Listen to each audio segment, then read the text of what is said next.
exciting episode of Campus Girls Youth Inspiration. I am your host Ankish Sharma, and today we are going to take an interview of our college counseling ma'am. Thank you so much, Rohan, for a great introduction. Yes ma'am, बहुत अच्छा ma'am. आप please हमारे audience को आपके बारे में please बताइए, आपकी school education, early life and आपका सफर यहाँ तक कैसा रहा। Let me tell you about my education journey. Firstly, I have done my 12th in psychology, the arts, and then I have done. I was really excited to know about psychology, so I have taken a BA in psychology, the whole 3 years of psychology. Then I have taken a master's in counseling psychology to understand the people and individual and a group discussion about their mental health and anxiety issues. Okay ma'am, so ma'am like आपने जो psychology में आपने जो एक masters की degree की है, ma'am आपके लाइफ में ऐसा कौन सा इंसिडेंट हुआ था कि आपने ये सोचा कि आपको इस फील्ड में जाना चाहिए? ऐसा कुछ इंसिडेंट हुआ है आपके लाइफ में जो आप हमारे ऑडियंस को बता देंगे, सो दैट उनको भी क्लियर हो हुआ है कि अपने लाइफ में कोई एक ऐसा इंसिडेंट से हम किस तरह से आप प्रेरणा ले सकते हैं। काफी इमोशनल है यार मुझे। As you talk about the turning point, तो मेरी लाइफ का टर्निंग पॉइंट तब था जब मेरा ग्रेजुएशन का लास्ट सेम का लास्ट एग्जाम्स चल रही थी और मेरे टेरिक्स फाइल के एग्जाम के जस्ट एक दिन पहले, तब मेरे को बहुत ज़्यादा ऐसा था कि कैसे होगा। तो मैं साइकोलॉजी की पढ़ी थी, तो मैंने अपनी कॉलेज से काउंसलिंग किया, तो मुझे ऐसा लगा कि हाँ मैं भी इसकी हेल्प कर सकती हूँ जैसे कि मुझे फील हुआ।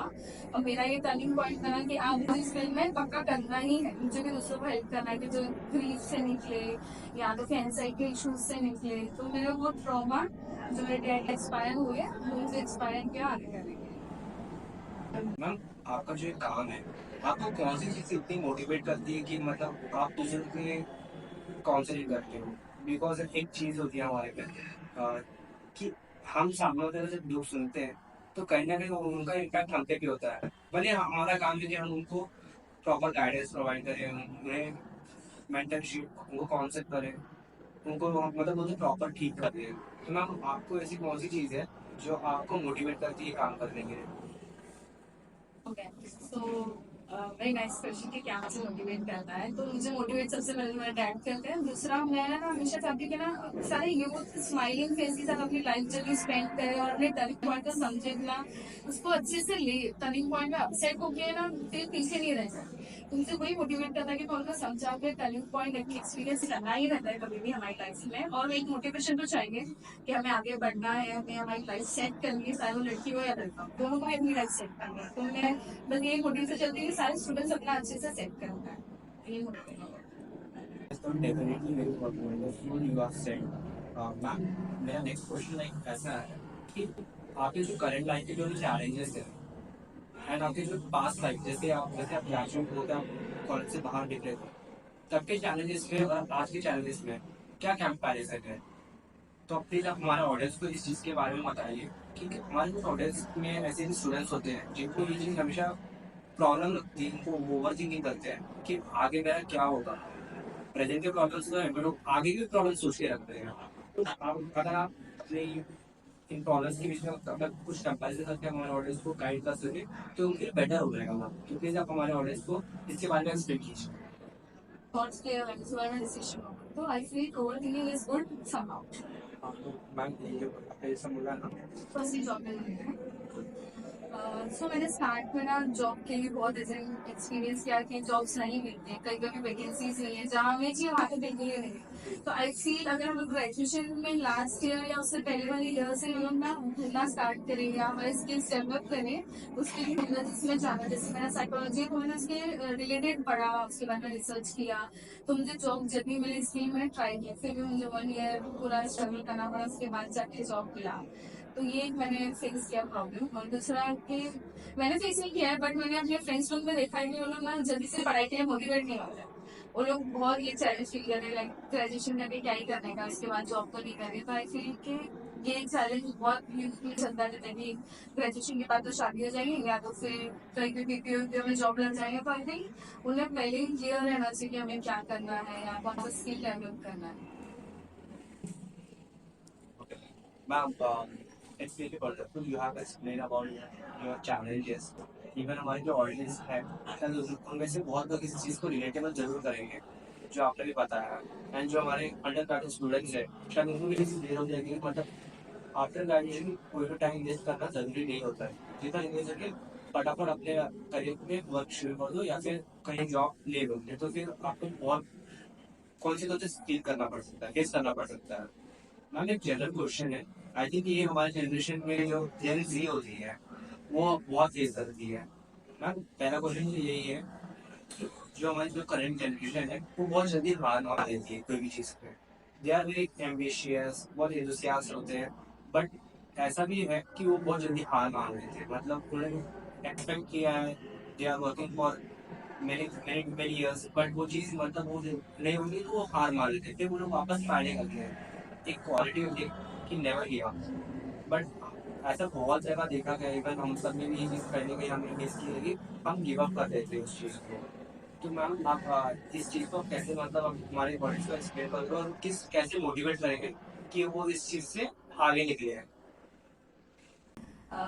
So it was a nice question कि जल्दी बहुत ज़्यादा डिसअपॉइंट हो जाते हैं क्योंकि वो लोग के पेशेंस नहीं है यूथ के अंदर। वो लोग बिल्कुल वेट करके देखते नहीं कि आगे का आउटकम अच्छा आएगा तो और एक ट्रायल ले या तो फिर सोचेगा कि इस बार में अगर फेलियर हुआ है तो फॉर अ रीजन हुआ है, उससे हमने कुछ लर्न किया है। हर एक फेलियर का कुछ एक लेसन होता है। तो कंसिस्टेंट भी नहीं रहते अपनी चीज़ों में। अगर हमने किसी चीज़ में न्यू डेवलप करने के लिए सोचा है कुछ स्किल तो उसमें भी कंसिस्टेंट नहीं रहेंगे, नहीं यार बोर हो रहा है, वाइब नहीं आ रही है, ये सब हो जाता है। फिर वो लोग अगर ध्यान दे भी रहे तो लोग हेल्थ पे ध्यान नहीं देंगे, अगर ध्यान दे रहे सिर्फ स्किल्स पे तो सिर्फ स्किल्स पे चल जाएंगे। तो दो चीज साथ में लेके नहीं चलेंगे, हम हमारी हेल्थ का भी ध्यान दें, मेडिटेशन करें, अच्छा हेल्थी फूड खाए, फिर कंसिस्टेंट रहे अपने डाइट पे और फिर वॉक करें, नेचर में जाए, घूमे फिरे। उसके साथ हमारे अगर हम करियर के साथ करें दोनों साथ में तो डिसअपॉइंटमेंट इतना फेस नहीं करें।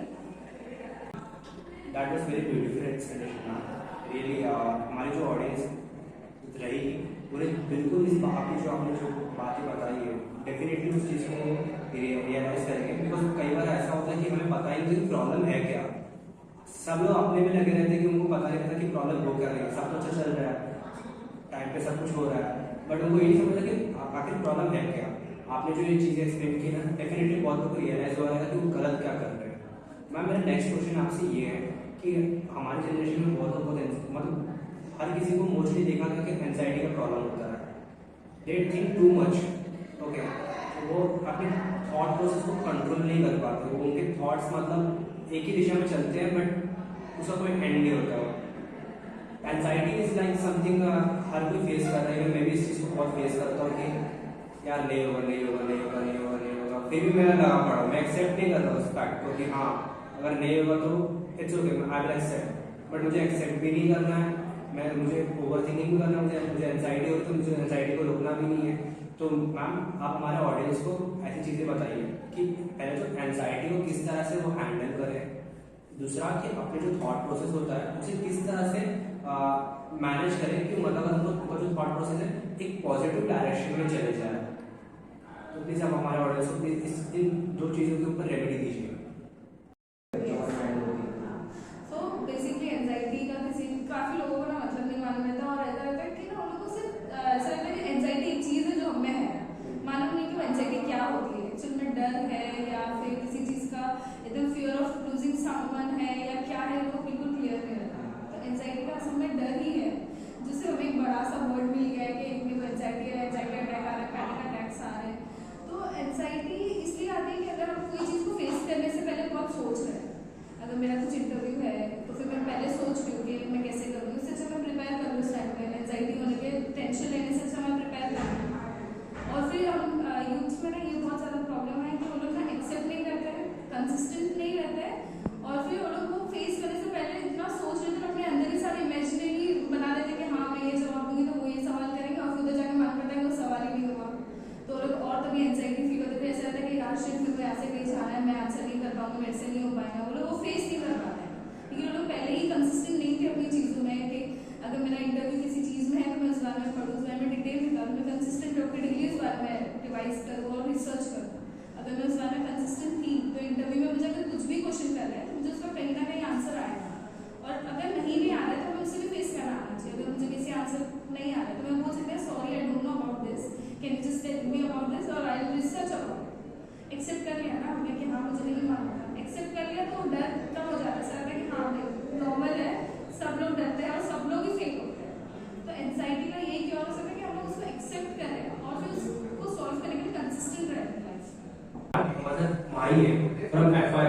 बीकॉम। सो माइक प्लीज आप अपना क्वेश्चन मैम से कर दो। समटाइम क्या होता है ऐसा कि मुझे सेल्फ डाउट होता है, जैसे कि कुछ या पार्टिसिपेट किसी में करना हुआ या फिर कोई कॉम्पिटिशन वगैरह हुआ या फिर तो मेरे फ्रेंड्स में अगर मतलब बातें हो गई किसी की भी गलती है मेरी होती है सामने वाले की, लेकिन मैं मुझे ऐसा लगता है कि मतलब सारा सब कुछ गलती मेरी है, मतलब खुद को मैं ब्लेम करती हूँ कि नहीं मैं ऐसी ये मतलब एंड ऑल दैट। तो मैं ऐसा क्या करूँ कि जो मतलब मेरे अंदर ऐसी थिंकिंग ना आए और मैं इसे ना सोचूँ। तो बहुत अच्छा क्वेश्चन था। सेल्फ डाउट है, सब लोग को सेल्फ डाउट बहुत होता है, तो तुम अकेले नहीं हो इस बारे में। और इसके रेमेडी के लिए तुम ऐसा कर सकते हो कि तुम जर्नलिंग कर सकते हो। जैसे कि तुम्हारा क्वेश्चन था तो क्लियर नहीं होती चीजों में ना, तो हर चीज में ऐसा लगता है मैं कर पाऊंगी नहीं कर पाऊंगी, ये बात मेरे बारे में हो रही है, मैं कहीं सारी गलती की है, तो क्लियरिटी नहीं है तुम्हारी बातों में और माइंड तुम्हारे सिर्फ लग रहा है कि आप क्लियर होती है। तो तुम जर्नलिंग करोगे ना तो वो तुमको क्लियर करेगा। हम किसी चीज को लिखते हैं तो अच्छे से समझ में आता है, और लिखने टाइम पे हम लोग देखते हैं कि हमने क्या लिखा है, तो इसको पढ़ते हैं तो समझ में आता है कि वो क्या लिख रहे हैं, क्या सेंस बन रहा है। अगर हम लोग कुछ सीख रहे हैं, अगर हमें क्वेश्चन आंसर याद किया तो मैंने लिख के याद किया तो मुझे अच्छे से याद रहता है और मुझे समझ में आता है कि हाँ मैंने दस पहले क्या निकाला, क्या टॉपिक था। तो अगर तुम्हें किसी भी चीज के बारे में क्लैरिटी नहीं है, जैसे कि अगर तुम्हें कहीं पे किसी से बात करने जा टीचर से और तुमको सर यार शीट्स में से नहीं हो पाएगा, मैं ही बात कर रहा हूँ, तो तुम एक बार उसको लिख लो कि मुझे मैम से बात करने जाना है, ये टॉपिक्स हैं और ये सवाल करना है, तुम लिख लोगे, एक बार तुमको याद रहेगा। फिर तुम जाओगे मैम के पास बात करने तो अच्छे से बात करवाएंगे तो क्लियर होगी, मुझे ये टॉपिक्स कुछ नहीं है, तुमको ऐसा भी नहीं रहेगा कि मैं भूल गई, क्लियर रहेगा तुम्हारा। इसमें तो जर्नलिंग से ऐसा है कि तुम डेली जर्नलिंग कर सकती हो कि पूरे दिन में क्या किया, तो तुमको टू डू लिस्ट तुम्हारा बन सकता है कि आज के दिन में मुझे ये करना है और कर दिया। जर्नलिंग ऐसा कर सकती है ताकि तुम्हारा सब क्लियर है। हेलो मैम, मेरा ये क्वेश्चन है कि बस समटाइम ना मेरे को पॉइंट्स रखने का रहता है बट मैं रख नहीं पाती हूँ, मेरे से वो नहीं होता है ये क्वेश्चन। सो ये सही था कि पॉइंट नहीं रख पाते, उसके लिए एक रहता है कि डर रहता है कि हमारा पॉइंट लगाएंगे तो क्या रिएक्शन आएगा। दूसरा है कि ना कम्युनिकेशन स्किल इतना अच्छा नहीं होता कि कैसे बोलना है, मुझे बोलना ये बात के बारे में है लेकिन मैं बोल कुछ और देती हूँ, ऐसा हो जाता है। तो उसके लिए तो मैं ना वो करूँगी कि मिरर में देख के ना एक बार अपने आप को बोल देगा। जैसे अभी आज मेरा इंटरव्यू के कुछ क्वेश्चन है जो मुझे मालूम है, तो मैं अपने मिरर में देख के पहले अपने आप को इंट्रोड्यूस करूँगी, hi my name is this I am my this things. तो ऐसे एक बार रिवाइज करूँगी, फिर एक बार जाकर अपने फ्रेंड्स को बोल दूँगी। तो जितना तुम बात करोगी कम्युनिकेट करोगी उतना तुम्हारा ये डर जाएगा कि मैं अपना पॉइंट कैसे रखूँ। और हर किसी को अपना पॉइंट रखना ही चाहिए, इंडिविजुअल है, हमारी रिस्पेक्ट है, हमारा एक वैल्यू है ना। तो हम अपना पॉइंट रखेंगे तो उससे समझ में आएगा कि पॉइंट सही था या गलत था, दोनों भी हो सकता है, सही भी हो सकता है गलत भी हो सकता है। अगर पॉइंट नहीं रखेंगे तो हमें पता ही नहीं चलेगा हमारा पॉइंट क्या था। तो कम्युनिकेट करो, सबसे बात करो, अननोन से बात करो, देखो क्या है, सबके अलग अलग पॉइंट ऑफ व्यूज होते हैं, इसके अकॉर्डिंगली अपना एक पॉइंट ऑफ व्यू बनाओ चीज़ के लिए और फिर बात करो। सेंसिबल लगा? हेलो मैम, मतलब मेरा प्रॉब्लम ये है कि मैं ओवर थिंकिंग बहुत करती हूँ। जैसे मतलब किसी ने मुझे कुछ बोल दिया, जैसे मम्मी ने बोल दिया, मतलब मम्मी ने डांट दिया, तो मैं उससे रिलेटेड बहुत ओवर थिंकिंग करती हूँ। और जैसे पढ़ाई से रिलेटेड और करियर से रिलेटेड ऐसे मैं बहुत ज़्यादा ओवर थिंकिंग करती हूँ। जैसे मतलब अगर अकेली रही तो उससे ज़्यादा ही ओवर थिंकिंग करती हूँ। और ओवर थिंकिंग की वजह से हेडेक होता है और माइंड चेंज होता है। उससे रिलेटेड कुछ मुझे बताओ कि मैं ओवर थिंकिंग थोड़ा कम करूँ या फिर बंद करूँ। ओके, सो ओवरथिंकिंग के ना दो पॉइंट है, एक पॉजिटिव और नेगेटिव। हम किस डायरेक्शन में ओवरथिंकिंग कर रहे हैं उस पर डिपेंड करता है। अगर पॉजिटिवली ओवरथिंकिंग कर रहे हैं जैसे इसमें कंस्ट्रक्टिव होगा, अगर मैं पढ़ाई के लिए ओवरथिंक कर रही हूँ तो मैं ये सोचूंगी कि मैं आज का टाइम टेबल बनाऊँ, मेरा आज का कितने 3 मॉड्यूल्स करने हैं तो मैं आज एक मॉड्यूल करूँ, कल एक मॉड्यूल करूँ और परसों एक मॉड्यूल, और उस बारे में बिजी रह जाऊँ, तो ओवरथिंकिंग नहीं होगा। एक हमने एक मॉडल बनाया और उसमें बिजी रह जाते हैं तो हमारे ओवरथिंकिंग नहीं होगा। तो फ्री बैठे रहेंगे तो कुछ ना कुछ दिमाग में चलता रहेगा, उस बारे में ओवरथिंक करते रहेंगे, इसलिए बिजी रहना है। दूसरा, अगर नेगेटिव ओवरथिंकिंग हो रहा है जैसे किसी ने चिल्ला दिया तो हमें ये सोचना है क्या वो अभी इस बारे में सोचना जरूरी है, गलती हमारी थी या नहीं थी वो बात अलग हो जाएगी, बाकी इस बारे में सोचना जरूरी है, मेरी हेल्थ ज्यादा इंपॉर्टेंट है या वो सोचना ज्यादा इंपॉर्टेंट है। सर दर्द होगा, पूरा दिन खराब जाएगा, फिर नेक्स्ट डे फिर उठेंगे, फिर डांट पड़ेगी तो कितने दिन तक सर दर्द में रहेंगे ना। तो उससे अच्छा ये सोचना है क्या वो सोचना जरूरी है, नेसेसरी है अभी उस बारे में सोचना, और अगर हमारी गलती है तो एक सॉरी बोल के हम ठीक कर सकते हैं ना सारी प्रॉब्लम्स को। तो एक सॉरी काफी चीजें सॉल्व कर देगा, तुम्हारा ओवरथिंकिंग सॉल्व कर देगा, सामने वाला जो नाराज था वो ठीक हो जाएगा। अगर तुम्हारी गलती नहीं है कन्फ्रंट कर लो, जाकर बोलो कि सॉरी बट मेरी गलती नहीं थी, तो मुझे नहीं लगता कि मुझे इस बारे में ज्यादा सोचना चाहिए। आप एक बार सोचो, आपने जो बोला है मेरी गलती नहीं थी उसमें, बाकी इतना ही कह सकते थे। है मतलब जबान मतलब मुंह ज्यादा चलता है, ये सब बोलने लगती है। हाँ, प्यार से बोलेगा। जैसे अभी खाना खाने बैठ गई तो मम्मी से बात कर, मम्मी आज मेरे ना क्लास में ये हुआ, तो उस बारे में ऐसे बातें करते करते जैसे फ्रेंडली फ्रेंड्स के साथ बात करेंगे। अभी तो आएंगे मेरे पास सोचिए कैसी है वगैरह, उसके बारे में अपन फिर बात करें, फिर अपनी प्रॉब्लम के बारे में बात करें, तो एक फ्रेंडली नेचर हो गया। तो मम्मी को डायरेक्ट जाके काउंटर क्वेश्चन नहीं करें, मम्मी के पास जाके बैठने का, मम्मी आज का दिन आपका कैसा गया, आपने बहुत मेहनत किया, मैं आपको सर दबा दो, आप कैसे हो, आपको डेली कुछ बोला क्या, या तो फिर आपको भाई कुछ बोल के तो नहीं गया ना, मैं आपके साथ हूँ, आप मेरे को बोलो, मैं आपसे शेयर करूँगी, आप मेरे से शेयर करो, आप इसको फ्रेंड है, मैं हूँ उधर, मुझसे बात करो। मम्मी को उसका फ्रेंड होता है, हम ही होते छुट्टी होते हैं, तो उनसे डेली बात करने से बहुत अच्छा लगेगा। कि जब तुम्हारी शादी हो जाएगी ना, तब वो मम्मी की फ्रेंडशिप बहुत हेल्प करेगी। जैसे ससुराल में कुछ प्रॉब्लम आ गई तो कौन हेल्प करेगी, मम्मी हेल्प करेगी ना, तो उसमें एक बॉन्ड बनाएंगे ना, तो वो आगे ऑफिस में भी कुछ हो गया तो तुरंत मम्मी को फोन कर सकते हैं, फ्रेंड्स को फोन करते हैं, तुरंत मम्मी को फोन करना कि मम्मी देखो ना अपने बॉस ने रखा है डाटा है, क्या करूँ मैं अभी, तो मम्मी समझाएंगे, अभी सुन के ले ले, फिर बाद में इस बॉस को जाके बोलना। ये सिर्फ अच्छे से कोऑर्डिनेट मम्मी से पूछती है। करियर से रिलेटेड ना, तो अभी सोचिए कि मैंने जो साइकोलॉजी का सोचा है, तो मैं उस बारे में ये करती हूँ कि साइकोलॉजी लिखा, उसके बारे में लिखा कि अभी साइकोलॉजी में मुझे क्या करना है, उसके लिए डिप्लोमा में एक सर्कल में साइकोलॉजी लिखा, फिर डिप्लोमा इधर, फिर डिप्लोमा में कैसे करूँ, मेरे को कौन सी यूनिवर्सिटी चाहिए, वो जैसे 3-4 आता है ना कंस्ट्रक्टिव वाला, वैसा करना, तो उससे तो क्लियर रहेगा कि अगर मुझे डिप्लोमा करना है तो डिप्लोमा के लिए मुझे कौन सा कोर्स, कौन सी यूनिवर्सिटी और कितने ईयर का कोर्स है, कितना पैसा जाएगा और उसका कितना आउटकम आएगा, ये सब मैं लिखूंगी। फिर मैं उसमें रिसर्च करूँ तो मैं क्लियर हूँ कि मुझे रिसर्च क्या करना है। अगर क्लियर ही नहीं रहेंगे तो क्या, तो बनना क्या है, तो फिर कैसे हो पाएगा ना, फिर वो ओवर थिंकिंग होता रहेगा। एक कोई भी सोच के तो क्या करना है, उसके हिसाब से फिर आगे चार्ट चलिए, तो मैं तुम साथ में बैठेंगे। Thank you. मम्मी से मिलेगा तुझे टाइम आज, क्या चाहिए तुझे, ऐसे बोल रहे हो क्योंकि अपन एक ही दिन जाके बैठे, कुछ ये नहीं इसी के बैठ गए एक्चुअली।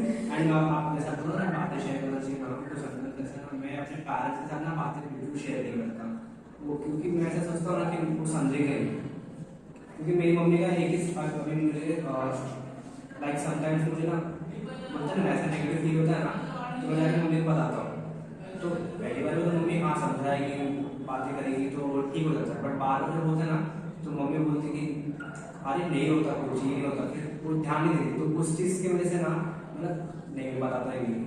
एंड एक चीज़ और होता है कि अभी मुझे कुछ और करना है मेरे करियर में, अभी मेरा टीवा है, आफ्टर टीवा मुझे कुछ और करना है, मैं कुछ और सोच रहा था, मैंने डिसाइड नहीं कि मुझे क्या करना है, बट मेरे पेरेंट्स का ये है कि मुझे MBA करना है, बिकॉज आफ्टर 10th मैंने साइंस नहीं लिया, कॉमर्स में लिया, ये हमारी ये बात सुन ले कि मुझे ये करना है, तो उधर हमारा बात नहीं बन पाता है समटाइम्स। तुम पहले ना मम्मी लोग को कंसल्ट करने से पहले खुद प्रिपेयर हो जाओ कि उनको बता के है, उस बारे में एक अच्छा सा मतलब बनाओ, रिसर्च करो कि इससे क्या आपको मतलब क्या।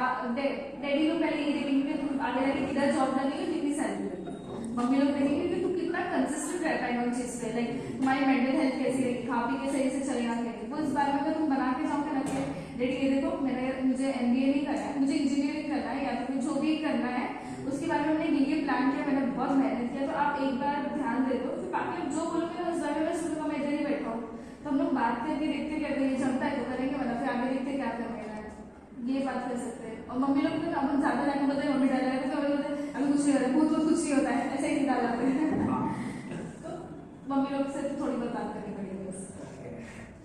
हेलो मैम, मेरे लाइफ में ये प्रॉब्लम है कि कोई भी मुझे कुछ भी बोलेंगे तो मैं डायरेक्टली उन पे रिएक्ट करूँगी, इसका मतलब मैं क्या करूँ?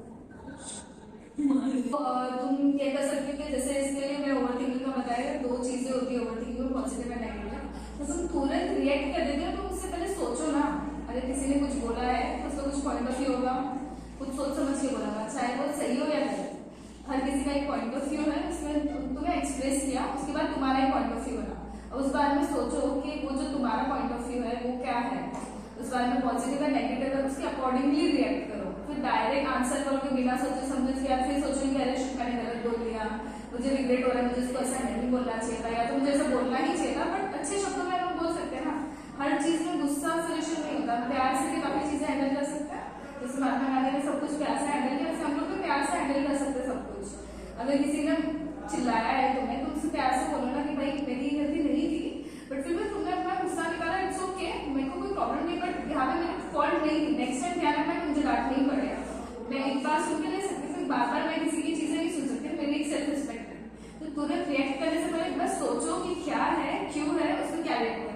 ये 3 चीज सोच के चलोगे तो फिर तुम्हारा इतना तुरंत रिएक्शन नहीं आएगा। हेलो मैम, और मेरा एक प्रॉब्लम है कि जैसे मेरा करियर मैंने बहुत वाइड करके रखा है। मैंने 12th लिया, फिर मैंने ईयर कॉलेज लिया, फिर मैंने सोचा है कि कुछ सीए का कुछ करने का, या फिर सीए में, या फिर कुछ फोटोग्राफी, या फिर पेंटिंग में, ऐसे मैंने सोच के रखा है। वैसे उसमें ट्राई भी कर रहा हूँ, और इसमें कोर्सेज भी कर रहा हूँ, मैं डेली कोर्सेज कर रहा हूँ, और बस मुझे पता नहीं चल रहा है कि अपना करियर किस फील्ड में बनाने का है, क्योंकि मनी भी होता है कि किस फील्ड में ज़्यादा पैसा है। सब लोग पैसे के पीछे जाते हैं, फिर करियर भी उसी फील्ड में बनाने का है। तो तुम्हारा बहुत अच्छा क्वेश्चन था और बहुत अच्छी बात है कि तुम्हारा से सारे स्किल्स है, जैसे फोटोग्राफी है, पेंटिंग का तुमने बताया, फिर सीए के बारे में तुमने सोचा।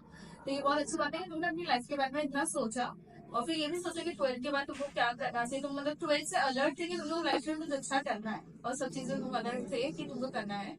और इसमें से तुम ये कर सकते हो कि सारे चीजों के ना एक एक्सपर्ट्स को देखो। अगर सीए तुमको करना है तो तुम्हारी लाइफ में कोई है जिससे सीए किया, जिससे तुम इंस्पिरेशन ले सकते हो, जिससे बात करके पता कर सकते हो कि सीए के फील्ड में जाने के लिए मुझे क्या क्या करना पड़ेगा, वो एग्जाम्स कैसे क्लियर करना है, एक अटैम्प्ट में क्लियर होता नहीं है, उसके लिए बहुत कंसिस्टेंट रहना पड़ेगा। फिर तुम्हारा फोटोग्राफी बहुत अच्छा है, तो फोटोग्राफी के बारे में अगर तुम किसी एक्सपर्ट से बात करो कि अगर मुझे इसी में करियर करना है तो मैं कैसे कर सकता हूँ, मुझे क्या करना चाहिए। पेंटिंग, तो पेंटिंग के लिए भी आप ऐसे बात कर सकते हो। और इन सब में से किसी एक चीज को अपनी एज ए हॉबी रखना। जैसे पर्सनली मेरा स्केचिंग हॉबी है, तो मैं वो किसी से शेयर नहीं करती हूँ। मैं जब डाउन फील करती हूँ तो मैं वो स्केच करती हूँ और फिर वो मेरी पर्सनल लाइफ है। तो अगर तुम सीए कर रहे हो, वेल एंड गुड, फिर फोटोग्राफी कर रहे हो, सब में से अगर तुमको कभी ऐसा लगेगा ना कि आज मैं बहुत सैड हूँ, तो पेंटिंग करते बैठ जाओ। तुम्हारा हॉबी हॉबी जिंदा रहना चाहिए। इनर चाइल्ड जिंदा रहता है ना, वो हमारी हॉबी के थ्रू रहता है। तो एक इनर चाइल्ड को रहने रहता है और फिर उसके अकॉर्डिंगली डिसाइड करना। अगर तुमको पेंटिंग में भी फ्यूचर लग रहा है तो बात करो किसी एक्सपर्ट से, सारी चीजों के बारे में इन्फॉर्मेशन निकालो, उसके बाद फिर तुम्हारा पॉइंट ऑफ व्यू निकालो, उसमें तुमको क्या लगता है। फिर तुमको अगर सीए का तुमको लग रहा है कि इसे एक एक्सपर्ट ने बताया मुझे यहाँ से करना है, उसके बाद फिर ये कोर्सेज से लर्न करने पड़ेंगे, फिर तुम सोचो क्या मैं ये करूंगा तब मैं इतना पैसा दे पाऊंगा और मैं कंसिस्टेंट रह पाऊंगा, और अगर मैं फेलियर हुआ तो मैं तुमको फेस कर पाऊंगा। ये सब सोच के उसके बाद में स्टेप लो। फिर पेरेंट्स से बात करो, फ्रेंड से बात करो, सबसे बात करो, उसके फाइनल डिसीजन लेना। और कोई भी 3 गोल रखो। अगर फर्स्ट गोल नहीं हो पाए तो पीछे बैकअप में होना चाहिए, वरना फिर फर्स्ट में अगर आउट हो गया और हम डिप्रेशन में चले गए तो पीछे का रह जाएगा। तो 3 गोल सेट करके thank you ma'am.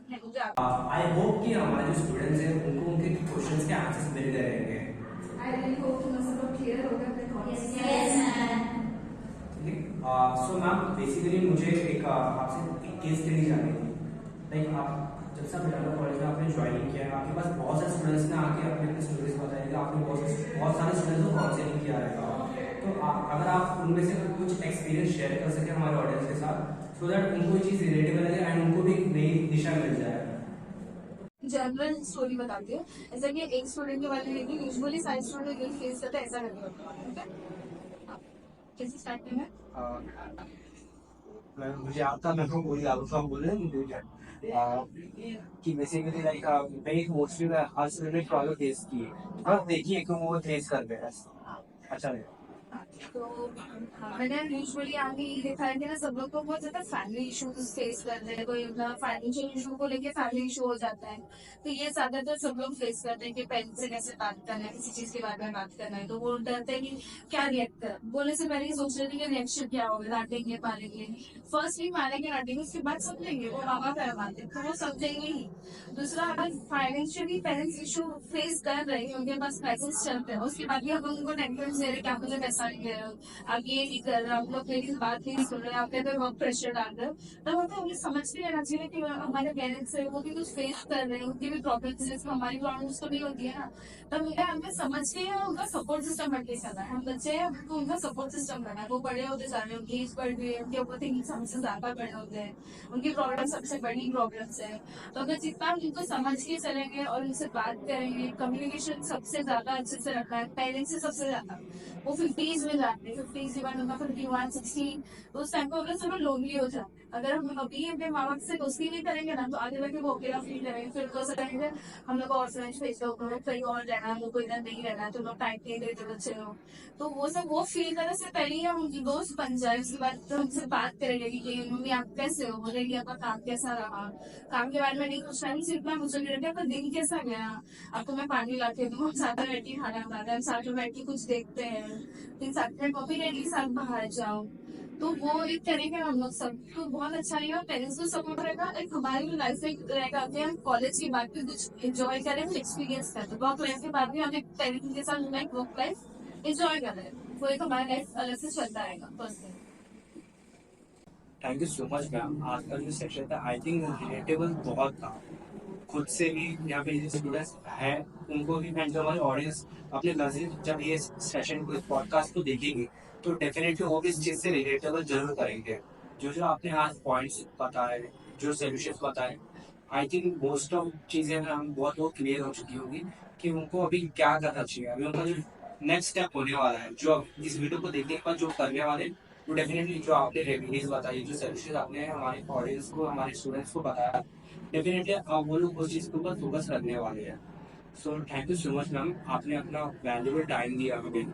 And from whole दरियाता college मैं आपको थैंक यू बोलना चाहता हूँ कि आप हमारे कॉलेज में आए एंड आपने हमारे स्टूडेंट्स की काउंसलिंग की, because I think most of जो चीजें करेंटली हर किसी को एक चीज की नीड है, तो कोई तो हमारी बात सुनेगा, और आप हमारे कॉलेज में आकर उनकी बात सुन रहे हो, और फिर सब सुन तो रहे हो, सुनने को समझ के उनको सोल्यूशन दे रहे हो, एंड जो इससे उनके लाइफ पॉजिटिव इम्पैक्ट आ रहा है ना, डेफिनेटली एक बहुत बड़ी चीज है।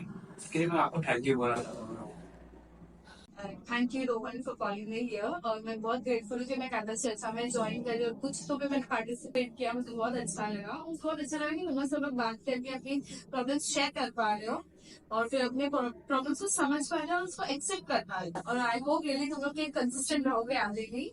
और मैं बहुत ज्यादा विशेष देना चाहूंगी कैंपस चर्चा ऐसे ही अच्छे से चलता रहे, and all the best, thank you so much.